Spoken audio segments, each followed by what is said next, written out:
What is good, everyone? My name is Spill and welcome to the NBA 2K Lab channel. In this video, we're going to be going over 3 different lockdown builds that I made at Community Day. Each of these builds feature elite defensive attributes, but also have the ability to spot up from anywhere on the 3-point line and cut for easy backdoor buckets. Now, of course, this is just day 1 of the builder, so when making your own builds, use these as more of a template and not a final product. But with that being said, if you haven't already, subscribe to the channel and let's get right into it. Now, as I mentioned, I made 3 pure lockdown builds, but I did it at 3 different heights, with the first one being 6'7" with a max wingspan of 7'1". Starting with the physicals, this is the highest speed possible on a 6'7" at 91 speed with a 90 agility, a 71 strength for bronze immovable enforcer, and then a 62 vertical by default. Keep in mind that you can get bronze pogo stick with a 63 vert and also posterizer at a 65 vert if you have the 73 driving dunk.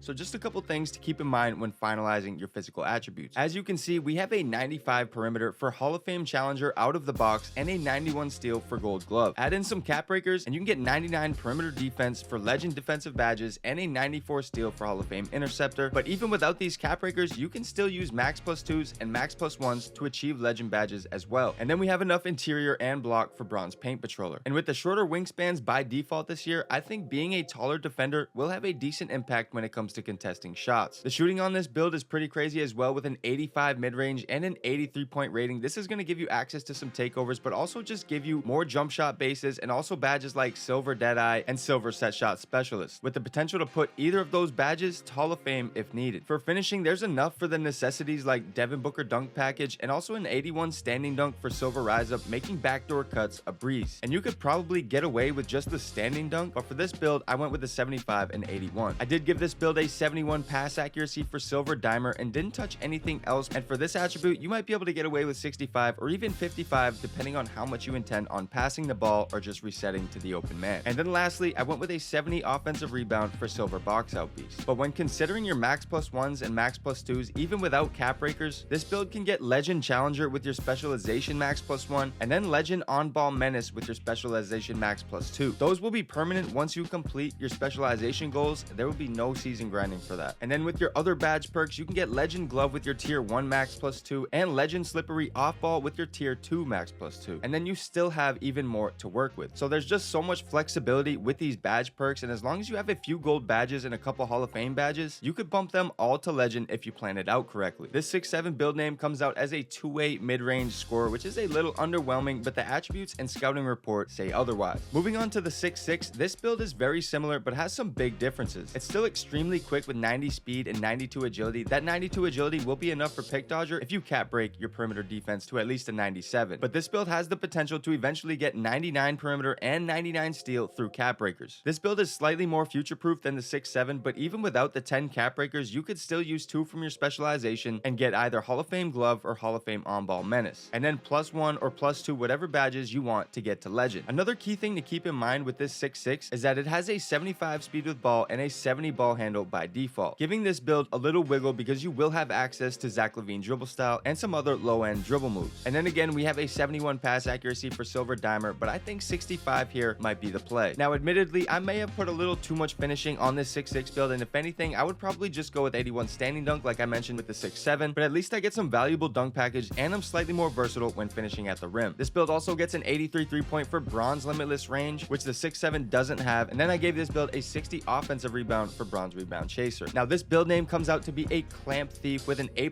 steal and an A+ perimeter on the scouting report, and you can't really go wrong with the 6'6" as it has a 7-foot max wingspan and just a good mix of height and speed, but this next build might just take the cake. At 6'5", this build gets everything the other builds get and more. It seems like 6'5's got some love this year in terms of overall attributes, and even without cap breakers, this 6'5 looks insane on both sides of the ball, with the biggest difference being the 87 3-point rating, which is enough for Silver Shifty Shooter. But it's also nice to have a higher 3-point rating as a pure lock with max wingspan and a decent mid-range as well. The finishing on this build is more than viable, and to be quite honest, I could have even optimized it a little bit more. As you can see, I gave it a 77 driving dunk, which seems to be pretty cheap this year. Now, each of these builds were designed with cap breakers in mind, but also to be good even without them. And overall, these locks would be a good choice to start with, but to me, the 6'5 seems very interesting right now, and I might give that another look when I get my hands on the game. Now, that is all I have for my early NBA 2K26 lockdown builds, and I hope this video gives you a better idea of how you want to create your lockdowns. So don't forget to drop a like, and as always, it's been Spill, and I'll catch you guys in the next one.